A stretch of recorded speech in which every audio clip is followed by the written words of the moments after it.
Well, more post office lawyers behaving badly, but at least they do get an official telling off. So they're still at it, but what am I on about? It's the letters that they've been sending to the sub-postmasters offering compensation because they have been marking them without prejudice. Now, that in itself isn't unusual when it comes to making offers. But there are two arguments. First of all, some of the offers are just, we're not going to pay you anything, go away. So that's not a without prejudice offer. The other thing is they're claiming without prejudice means you can't discuss any of this with anybody. And again, that's simply not true. But let's go into the detail. First of all, I'll read the relevant extracts from the letters. It says, "You will see that we have marked this offer without prejudice. This means that the terms and details of the offer are confidential and, unless we both agree, cannot be shown to a court or to others, unless for legitimate reasons and on confidential terms. For example, you can take advice from a solicitor about this offer, and we can share it with our associates." Well, they're quite true that you can't show without prejudice offers to the courts. I've done a video on without prejudice, I've done a few actually, but I'll link to one of them, if I remember, in the end screens. So what they're saying is, well, yeah, you can discuss this with your lawyers, but you just can't discuss it with anybody else, not least other postmasters. The problem here, of course, is a lot of these people were just not represented. And there are very strict rules on lawyers that we can't take advantage of unrepresented clients. Now, the way the courts work, they do say that the mere fact you're a litigant in person, you don't get any special treatment. There's a case on that called Barton and Wright Hassel. And Wright Hassel is the name of the solicitors. I think that's such a great name for a firm of solicitors. But within that, they said, look, just the mere fact you're not represented, you've still got to abide by the rules. In practice, courts do tend to give a little bit of leeway, especially when it's just things like not knowing the correct procedure or phrasing things properly or using the wrong forms. There's also, because it's always tricky when you're dealing with an unrepresentative person, because you don't want to try to tell them what to do or look like you're leading them down a particular route. But I just find it's a lot easier just to link to the relevant bits. I will say, look, here's the relevant piece of the civil procedure rules and here's the practice direction, and it sets out what to do. I'm not going to tell you what to do, but feel free to have a read of this. And courts do actually quite like that when they see that in correspondence, that you're not taking advantage of people. But this was criticised, and the Post Office's response is, "Without prejudice communications are a form of legal privilege which only subsists for as long as the communications which are subject to it remain confidential. The reason the offers are without prejudice is to allow the kind of commercial settlement negotiations that we undertake. We designed the scheme to be as postmaster-centric as possible." I mean, in other words, they're claiming, no, we're trying to help them out here, honest. And they've actually redacted the name of the lawyer here, has recently commented, "The very low evidential burden on the postmasters means that we can make the sorts of offers that a court would not be in a position to make. While we are in discussion with a postmaster, those discussions remain confidential until such time as we have reached a settlement. This is very normal and protects both sides. None of our claimant firms have challenged the point, as they understand the benefit to both parties and the fact there are no disadvantages to their clients." Well, again, I would say that's very misleading.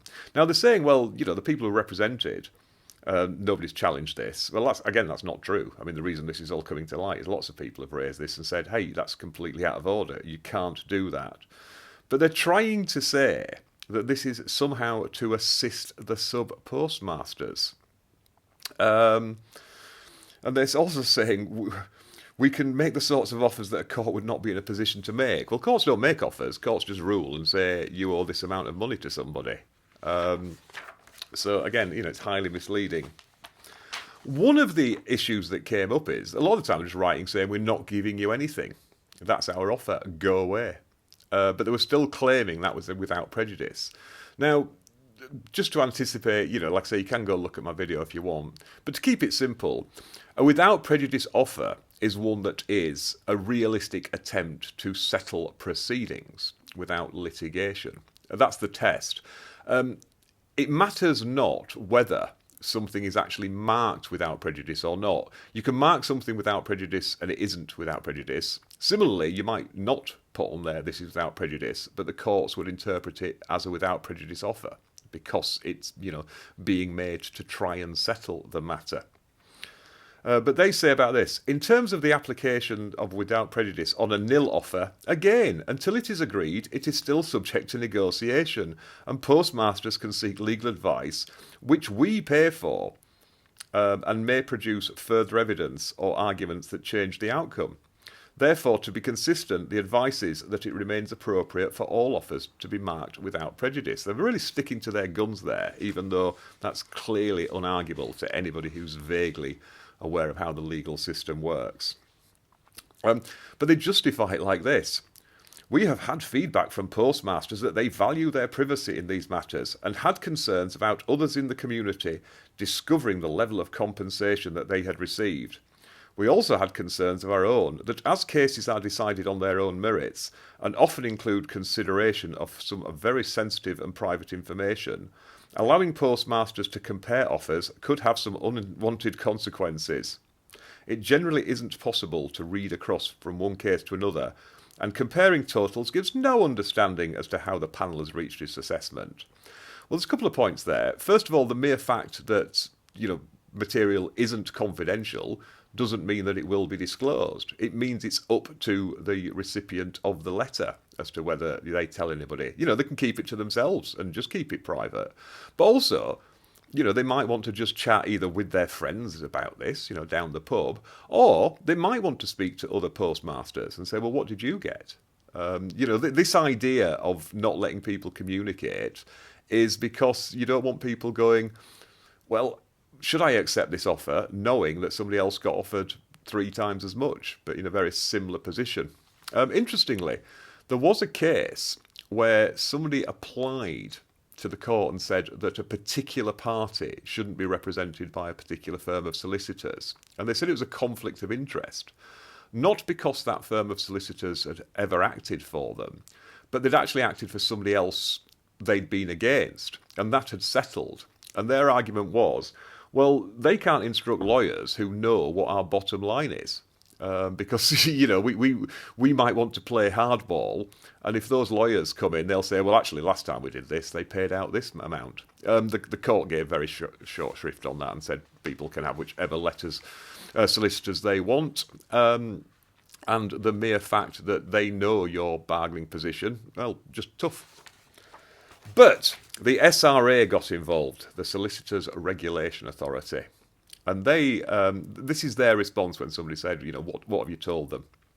They said, I can confirm that we have written to the post office and their lawyers to confirm that whilst the particular facts and circumstances relating to matters that are under investigation remain to be determined, this does not override the obligation to ensure that all labels are used correctly and not misleading. I mean, they're referring to the use of without prejudice. We have reminded them of our warning notice on strategic lawsuits against public participation. That's SLAPS. This sets out that we expect solicitors to ensure that they do not mislead recipients of their correspondence by labelling or marking correspondence not for publication, strictly private and confidential, and/or without sensitivity general prejudice, when the conditions for using those terms are not fulfilled.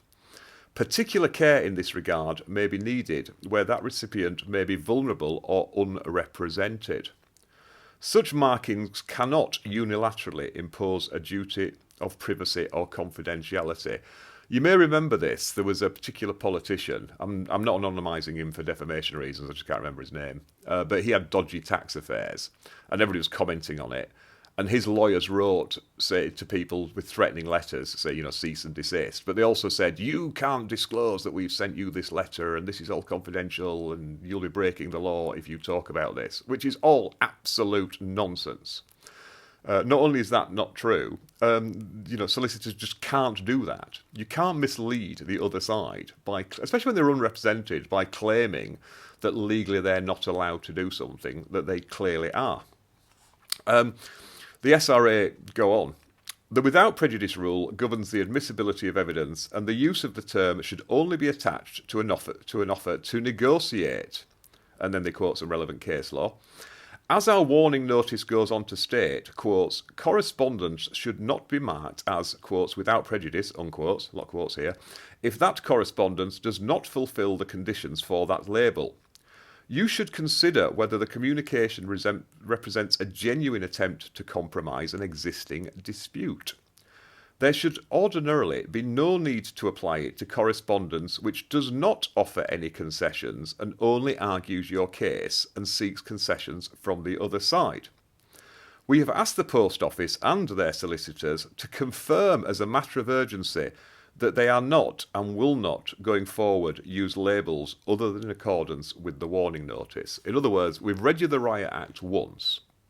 You know what the rules are. And what's interesting is they didn't just say, here's a reminder. They said, right, we want confirmation from you. You must write back to us and confirm that you actually understand these rules. And you will not be attempting to do it again. So did the Post Office learn their lesson? Well, begrudgingly they did. They said, aside from the labelling of nil offers, which we accept was inappropriate, and without waiving privilege in their advice, our legal advisers confirmed that with the without prejudice label on offers of financial compensation was entirely correct and proper as a matter of law, and recommended that we keep labelling on such offers. So in other words, they're saying, well, look, our lawyers have told us that's absolutely fine, although we do accept, the nil offers thing was completely wrong. However, they did back down in the end. They say, we have updated our website with the position which can be found at, and then there's the URL. In summary, however, we can confirm that whilst we are satisfied that our usage of the term without prejudice in financial offers made to postmasters was legally correct, we have made a policy decision to remove it. Engagement with postmasters and the feedback we received is of paramount importance to us, and more so than maintaining the legal position. So they're very much trying to say there, hey, we were right, but we're such good guys that we care more about these postmasters than actually arguing completely incorrect and unjustifiable interpretations of the law. So we'll see what happens. But like I said, the thing is, this is still going on. Somebody showed me a letter that was sent to a sub-postmaster within the last week. And what's weird is it offered them £15,000 compensation without mentioning that they're entitled to a minimum of £75,000 compensation just when the scheme kicks in. Even if they just go... And I did that other video about the 3 parallel compensation schemes, the one where I was stood next to the old quoit in the torrential rain. Again, I'll try to remember to link to that one. But yeah, they're still at it. So, like they sent a letter saying, hey, do you want to accept this £15,000 really quickly before you suddenly get entitled to the £75,000 very shortly? I mean, somebody's tried to justify that. Some MP was saying, no, even if they accept the offer, then they'll still be entitled to the top-up. I mean, that might be true, but how many of the people would even know that they could do that? Because no doubt they'll be told, right, this is, it says this is in full and final settlement. If you accept this, that's the end of it.